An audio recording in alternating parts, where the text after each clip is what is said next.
요한복음 14장의 15절과 16절 말씀을 같이 보시겠습니다. 너희가 나를 사랑하면 나의 계명을 지키리라.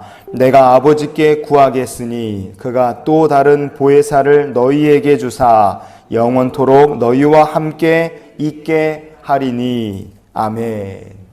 요한복음 14장의 15절 말씀에 보면 너희가 나를 사랑하면 나의 계명을 지키리라. 주께서 제자들에게 이렇게 말씀하셨습니다. 이 부분은요, 우리가 문법적으로 보면 가정법 문장입니다. 가정법. 그것은 이 말씀을 듣는 제자들이라는 사람들이 예수님 부탁하신 것을 지킬 수도 있고 지키지 못할 수도 있다는 것을 뜻합니다.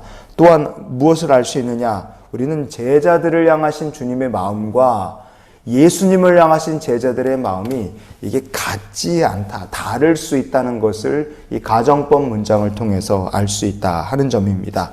제자들을 향하신 예수님의 마음은 어떠했는가? 요한복음 10장의 15절 말씀을 우리 같이 한번 보시겠습니다.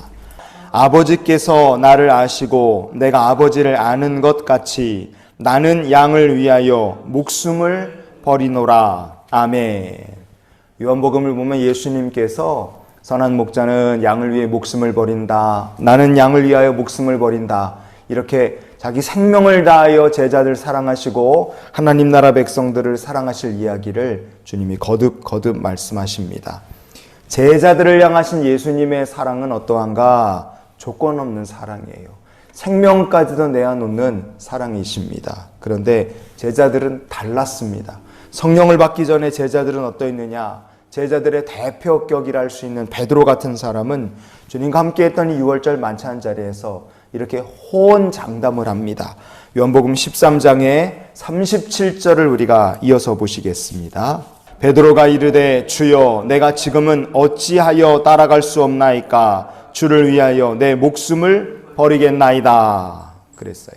사도 베드로는 왜 내가 주님을 못 따라갑니까? 그러면서 호언장담합니다. 내가 목숨까지라도 내놓고 주님을 따라가겠다. 이렇게 말하는 베드로에게 주님은 이렇게 말씀하셨어요. 이어지는 요한복음 13장의 38절을 우리가 이어서 보시겠습니다. 예수께서 대답하시되 내가 나를 위하여 내 목숨을 버리겠느냐? 내가 진실로 내게 이르노니 닭 울기 전에 내가 3번 나를 부인하리라. 아멘. 주님께서는 베드로가 너가 주님을 모른다고 3번이나 부인할 것이다. 미리 예언을 하셨습니다. 그리고 주님의 말씀처럼 베드로는 주님을 진짜 모른다고 부인을 했어요. 다른 제자들은 다 예수님을 버리고 도망쳐버립니다.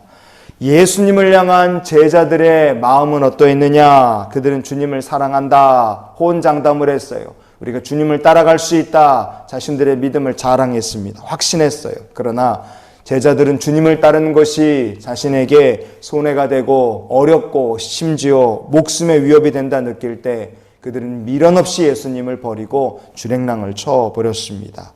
여러분, 그럼 주님께서는 제자들을 놓고 6월절 만찬하시는 자리에서 이 제자들에 대해서 이 사람들이 어떤 수준의 믿음을 가지고 있고 주님을 사랑하는 마음이 어떠하냐? 예수님 그걸 모르셨겠습니까? 정확하게 알고 계셨죠.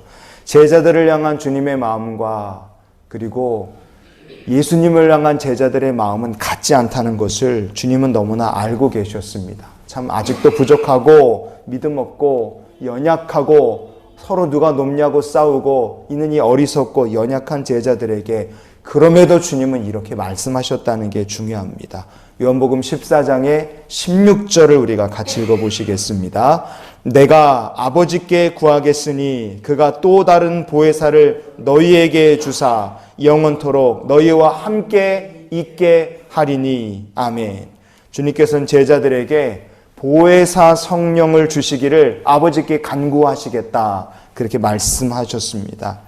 이 제자들은 하나님의 말씀에 순종할 사람인가? 그럴 수도 있고 그러지 못할 수도 있는 사람들이에요. 그러니 15절 말씀이 가정법 문장이 되어 있는 거죠. 왜냐? 제자들뿐 아니라 이 말씀을 듣고 있는 지금 우리들도 믿음이 왔다 갔다, 성품이 왔다 갔다, 주님을 사랑하는 마음이 언제든지 오락가락 왔다 갔다 할 수 있는 존재들이기 때문에 그렇습니다. 그럼에도 불구하고 16절 말씀을 통해 주님 말씀하신 거예요. 아버지께 성령을 구하겠다. 여러분, 이 16절에 해당하는 사람 누굽니까? 제자들이 아니라 바로 예수님이세요. 보혜사 성령을 간구하실 분이 바로 성자 예수님이십니다. 성자 예수의 그 간구를 들으시고 보혜사 성령을 부어주시겠노라 약속하신 분이 누구십니까? 그건 바로 성부 하나님이세요. 성자 예수의 간구대로 우리 가운데 오셔서 역사하실 분이 바로 성령 하나님이십니다. 16절에는 변치 않으시는 삼위일체 하나님이 드러나는 거예요. 우리를 향하신 삼위일체 하나님의 사랑은 영원 불변합니다. 변치 않으세요. 상황에 따라 바뀌느냐, 조건에 따라 바뀌느냐, 이익에 따라 우리를 향하신 하나님의 사랑이 바뀌느냐, 결코 바뀌지 않습니다. 사랑의 하나님은 언제나 흔들림 없이 우리와 함께 하시고 항상 우리를 위하여 일하고 계십니다. 그래서 우리가 어떻게 기도의 사람이 될 수 있느냐, 요한복음 14장의 18절 말씀을 우리가 같이 읽어보시겠습니다. 내가 너희를 고아와 같이 버려두지 아니하고 너희에게로 오리라. 아멘. 하나님은 우리를 사랑하십니다. 삼위일체 하나님께서 사랑하시는 우리와 함께 늘 함께 하세요. 늘 인도하시고 늘 우리의 삶에 함께 하시며 가장 귀한 것들로 우리를 채워주십니다. 연약한 우리의 믿음은 냉탕과 온탕을 왔다 갔다 하고 넘어지기가 쉽고 좋았다가 나빴다가를 반복하는 사람들이지만 그럼에도 불구하고 우리가 믿음의 길을 달려갈 수 있는 것은 고아와 같이 우리를 버려두는 것이 아니라 끝까지 우리의 삶에 역사하실 삼위일체 하나님께서 오늘도 우리와 함께 하시기 때문인 줄 믿습니다. 그래서 오늘도 이 하나님이 함께 하심을 기억한다면 우리가 이런 기도로 오늘 하루의 삶을 살았으면 좋겠습니다. 주님, 오늘도 주님과 함께하는 하루가 되게 해 주시옵소서.